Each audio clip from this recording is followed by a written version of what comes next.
మీద కనీసం ఒక్క మంత్రి గాని ప్రభుత్వం నుంచి స్పందన కూడా లేదు. ఎందుకంటే మేము అన్ని ఆధారాలతో నిజాలు బయటపెట్టినాం కనుకనే ఆ సమాధానం లేక డైవర్షన్ టాక్టిక్స్ కోసం ఈ నోటీస్ పంపిండని అర్థమైతా ఉంది.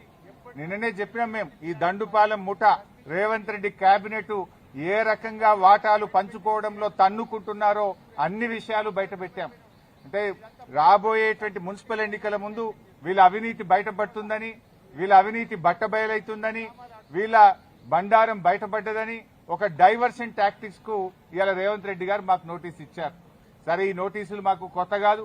తెలంగాణ ఉద్యమంలో ఆనాటి సమైక్యవాద ప్రభుత్వాలు ఎన్ని కేసులు పెట్టినా, ఎన్ని మా మీద రకరకాల ఇబ్బందులు పెట్టినా కేసీఆర్ గారి నాయకత్వంలో మేము పోరాడినటువంటి ఒక కార్యకర్తలం, ఉద్యమకారులం. ఆ గత సమైక్యవాదంలోనే అనేక సార్లు మమ్మల్ని అరెస్ట్ చేశారు, అనేక వందల కేసులు పెట్టినారు. ఆ రోజే మేము భయపడలేదు. ఇవాళ నువ్వు ఎందుకు నోటీస్ ఇచ్చినావు నాకు? మేము ఏమడిగినాం? నీ 6 గ్యారెంటీల సంగతి ఏంది అని అడిగినాం. నువ్వు బాండ్ పేపర్ మీద రాసిచ్చిన మహిళలకు మహాలక్ష్మి 2500 ఎప్పుడు ఇస్తావు అని అడుగుతా ఉన్నాం. నువ్వు అవ్వా తాతలకు 4000 పెన్షన్ ఎప్పుడు ఇస్తావు అని అడుగుతా ఉన్నాం. నీ యొక్క అక్రమాలు, నీ బొగ్గు కుంభకోణము, నీ పవర్ కుంభకోణము, నీ హిల్ టీపీ ఇండస్ట్రీస్ కుంభకోణము, నీ భూ కుంభకోణాలు అసెంబ్లీ వేదికగా, ప్రజావేదికగా ఎప్పటికప్పుడు నిన్ను ప్రశ్నిస్తా ఉన్నాం. సో నీ కుంభకోణాలు బయటపడుతున్నాయి.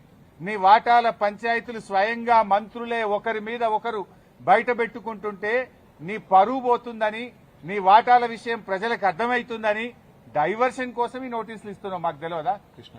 ఇవాళ కృష్ణా నీళ్లను ఆంధ్రాకి అప్పచెప్తున్నావు. అదేవిధంగా గోదావరి నీళ్లను ఇవాళ చంద్రబాబు నాయుడు గారి ప్రభుత్వం, ఆంధ్రప్రదేశ్ ప్రభుత్వం గోదావరి నీళ్లను మళ్లించి మరి బనకచెర్లకు, నల్లమల్ల సాగర్ తీసుకుపోతుంటే నీ చేతగాని తనాన్ని ఎప్పటికప్పుడు నిలదీసింది బీఆర్ఎస్ పార్టీ, ప్రశ్నించింది బీఆర్ఎస్ పార్టీ, నీ యొక్క బండారాన్ని బయటపెట్టింది బీఆర్ఎస్ పార్టీ. సో నువ్వు అచేతనం అయిపోయినావు. నీదంతా బయటపడిపోతా ఉంది కనుక ఈ డైవర్షన్ టాక్టిక్స్ చేస్తున్నావు. మాకు తెలియదా? నువ్వు ఎన్నికలకు ఈ డ్రామాలు ఆడుతుంటావు. పంచాయతీ ఎన్నికల ముందు అప్పుడేమో మా కేటీఆర్ గారికి నోటీస్ ఇస్తావు. ఇప్పుడు మున్సిపల్ ఎన్నికలకు రేపో మాపో నోటిఫికేషన్ వస్తుంది కనుక మాకు నోటీస్ ఇస్తా ఉన్నావు. నీ సంగతి తెలియదు ఏముంది? మొన్న పంచాయతీ ఎన్నికల ముందేమో రైతు బంద్ వేసినావు. ఇప్పుడు యాసంగి పంటకు ఎందుకు రైతు బంద్ వేస్తలేవు? పంచాయతీ ఎన్నికలు లేవు. కేసీఆర్ గారు ఎప్పుడైనా డిసెంబర్ నుంచే రైతు బంద్ స్టార్ట్ చేసిండు. జనవరి అయిపోయినా రైతు బంద్ పడతలేదు. పంచాయతీ ఎన్నికల ముందేమో బతుకమ్మ చీరలు ఇచ్చినావు, మహిళలకు వడ్డీ లేని రుణం ఇచ్చినావు, రైతు బంద్ ఇచ్చినావు. ఇప్పుడు మున్సిపల్ ఎన్నికలు వచ్చినాయి, ఊర్లను విడిచిపెట్టిండు, రైతు బంద్ ఎగ్గొట్టిండు. ఇప్పుడు ఇయాలటి నుంచి పట్టణాల్లో బతుకమ్మ చీరలు వస్తారట, ఇయాలటి నుంచి పట్టణాల్లో మహిళలకు వడ్డీ లేని రుణం ఇస్తారట. ఇగో ఇవాళ మాకు ఈ నోటీస్ ఇచ్చి మమ్మల్ని ఎంగేజ్ చేసే ప్రయత్నం. అంటే పొలిటికల్ గా బీఆర్ఎస్ పార్టీ థ్రెట్ గా ఆయన ఫీల్ అవుతా ఉన్నాడు. పంచాయతీ ఎన్నికల్లో రేవంత్ రెడ్డి అంచనాలు తప్పినాయి.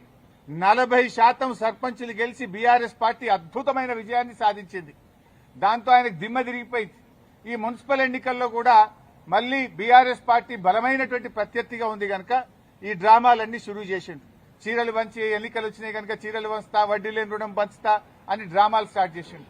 మాకు ఈ నోటీస్ ఇచ్చి ఫోన్ ట్యాపింగ్ కేసులో ఏదో ఉంది అనేటువంటి ఒక క్రైమ్ సినిమా సీరియల్ లెక్క నడుపుతా ఉన్నాడు. 2 ఏళ్ల నుంచి డ్రామాలు ఆడుతున్నావు. ఆల్రెడీ నువ్వు గతంలో నా మీద ఫోన్ ట్యాపింగ్ కేసు పెడితే హైకోర్టు కొట్టేసింది, సుప్రీంకోర్టు కూడా కొట్టేసింది. నీ చెంప చెల్లుమనే విధంగా తీర్పు ఇచ్చింది. నువ్వు పెద్ద పెద్ద అడ్వకేట్లను, రాష్ట్ర ప్రభుత్వ డబ్బులను, కోట్లాది రూపాయల డబ్బులు ఖర్చు పెట్టి పెద్ద పెద్ద న్యాయవాదులను పెట్టినావు నా మీద. ఎంత పెద్ద న్యాయవాదులను పెట్టినా న్యాయం నా వైపు ఉంది గనక, మేం తప్పు చేయలేదు గనక, ధర్మం మా వైపు ఉంది గనక హైకోర్టులో మేము గెలిచాం. సుప్రీంకోర్టు కూడా నీ చెంప చెల్లుమనే విధంగా నువ్వు స్పెషల్ లీవ్ పిటిషన్ వేస్తే కూడా కొట్టివేసింది. న్యాయం నిలబడ్డది, ధర్మం నిలబడ్డది. అయినా నువ్వు మళ్లీ పిలుస్తున్నావు. సుప్రీంకోర్టే కొట్టేసి ఇంకా మళ్ళీ పిలుచుడేంది డ్రామా? ఏంది డ్రామా? ఎన్ని రోజులు ఈ డ్రామా నడుపుతావు? 2 సంవత్సరాలు దాటిపోయింది. అంటే ఒక కంటిన్యూస్ గా ప్రజల్ని ఎంగేజ్ చేయాలని, మీడియాను డైవర్షన్ చేయాలని, ప్రజల అటెన్షన్ డైవర్షన్ చేయాలని నువ్వు ఎంత డైవర్షన్ చేసినా నేను ఎడవం. నీ బొగ్గు కుంభకోణం గురించి నిలదీస్తూనే ఉంటాం. నువ్వు ఆంధ్రాకు అమ్ముడుపోయిన విధానాన్ని నిలదీస్తూనే ఉంటాం. ఎల్టీపీ పాలసీ ఇండస్ట్రీ కుంభకోణం గురించి నిలదీస్తూనే ఉంటాం. నీ పవర్ స్కామ్ గురించి నిలదీస్తూనే ఉంటాం. నీ యొక్క అవినీతి బాగోతాలు అన్ని కూడా బయట పెడుతూనే ఉంటాం. 6 గ్యారంటీల కోసం తెలంగాణ ప్రజల పక్షాన నిన్ను ప్రశ్నిస్తూనే ఉంటాం, నిలదీస్తూనే ఉంటాం. నేను ఈరోజు బీజేపీ కిషన్ రెడ్డి గారికి కూడా ఒక లేఖ రాస్తా ఉన్నా. కిషన్ రెడ్డి గారు, మీరే కేంద్ర బొగ్గు గనుల శాఖ మంత్రి. సింగరేణిలో 49% కేంద్ర ప్రభుత్వానికి వాటా ఉంది. సింగరేణిలో జరిగిన అవినీతి కుంభకోణాల గురించి నిన్న మీడియా సాక్షిగా బయటపెట్టినా. ఈ రోజు నీకు కూడా లెటర్ రాస్తా ఉన్నా.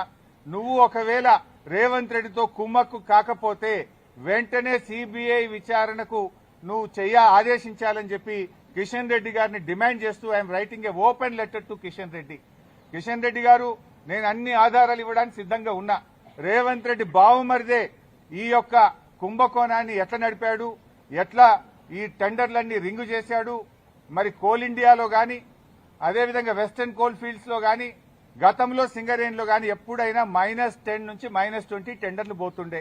ఈ సైట్ విజిట్ సర్టిఫికేట్ పెట్టిన తర్వాత మరి ఎవరెవరు టెండర్లు వేస్తున్నారో తెలిసి రేవంత్ రెడ్డి బావుమరిది ఆ కాంట్రాక్టర్లను బెదిరించి వాళ్ళు ఏ రకంగా ప్లస్ టెండర్లు ఆయన పొందిండు టెండరు, ఆయన ఎవరనుకుంటే వాళ్ళకి టెండర్ వస్తుంది, ఎవరనుకుంటే వాళ్ళకి సైట్ విజిట్ సర్టిఫికేట్ వస్తుంది. 9E బ్లాక్ ఒక్కటే రద్దు చేయడం కాదు, ఈ టెండర్లు రద్దు చేయాలి. దీని మీద సిబిఐ విచారణ జరపాలని నేను నిన్న డిమాండ్ చేసిన. ఇలా వ్రాతపూర్వకంగా కూడా కిషన్ రెడ్డి గారికి I'm writing A open letter. దీని మీద వెంటనే బీజేపీ స్పందించాలని, నిజానిజాలు బయటకు తీయాలని, ఈ దొంగల్ని అరెస్ట్ చేయాలని, ఈ అవినీతి సొమ్మును కక్కించాలని, ఈ రాష్ట్రానికి సింగరేణి కార్మికులకు జరుగుతున్న నష్టాన్ని మరి బయటకు తీయాలని చెప్పి మేము డిమాండ్ చేస్తా ఉన్నాం. ఎందుకంటే సింగరేణి డబ్బుతో రేవంత్ రెడ్డి ఫుట్బాల్ ఆడుతున్నాడు. 100 కోట్ల రూపాయల సింగరేణి డబ్బులను తన షోకుల కోసం ఖర్చు పెడుతుంటే ఎందుకు కిషన్ రెడ్డి గారు మౌనంగా ఉంటున్నారు, ఎందుకు బీజేపీ మౌనంగా ఉంటుందని కూడా నేను ప్రశ్నిస్తా ఉన్నా. అన్ని బయటకు రావాలంటే సిబిఐ విచారణ జరపాలని డిమాండ్ చేస్తున్నాం. సో మేము తప్పు చేయలేదు. నిన్న రాత్రి నోటీస్ ఇచ్చినా, రాత్రే హైదరాబాద్కు వచ్చినాం. ఈ రోజు న్యాయ వ్యవస్థ మీద గౌరవం ఉంది, చట్టాన్ని గౌరవిస్తాం కనుక వారు చెప్పిన సమయం ప్రకారం మేము హాజరవుతున్నాం. సమయం తీసుకునే అవకాశం ఉంది, కానీ మేము తప్పు చేయలేదు, మేము భయపడాల్సిన అవసరం లేదు. ఏ రకంగా కూడా ఈ కేసుతో మాకు సంబంధం లేదు. ఇది ఒక అక్రమ కేసు. కేవలం బురద జల్లాలని, రాజకీయాలను డైవర్ట్ చేయాలని, అటెన్షన్ డైవర్టేషన్ కోసం రేవంత్ రెడ్డి ఆడుతున్న ఒక సిల్లీ డ్రామా ఇది. రేవంత్ రెడ్డి రాజకీయాల కోసం చేస్తున్నటువంటి ఒక డ్రామా సీరియల్ లాంటిదే తప్ప ఇందులో ఎక్కడ కూడా నిజం లేదు. అందువల్ల మేము ఎక్కడ భయపడం. ఎన్నిసార్లు పిలిచినా వెళ్తాం, ఎక్కడికైనా వెళ్తాం. ఇప్పటికే హైకోర్టు, సుప్రీంకోర్టు ఈ ఫోన్ ట్యాపింగ్ కేసులో రేవంత్ రెడ్డి నన్ను ఇన్వాల్వ్ చేయాలని ఎన్ని ప్రయత్నాలు చేసినా హైకోర్టు కొట్టేసింది, సుప్రీంకోర్టు కొట్టేసింది. మళ్ళీ కొత్త డ్రామా పెట్టిండు. మాకు తెలుసు కేటీఆర్ గారిని ఎట్లా ఇబ్బంది పెట్టిందో మాకు తెలుసు.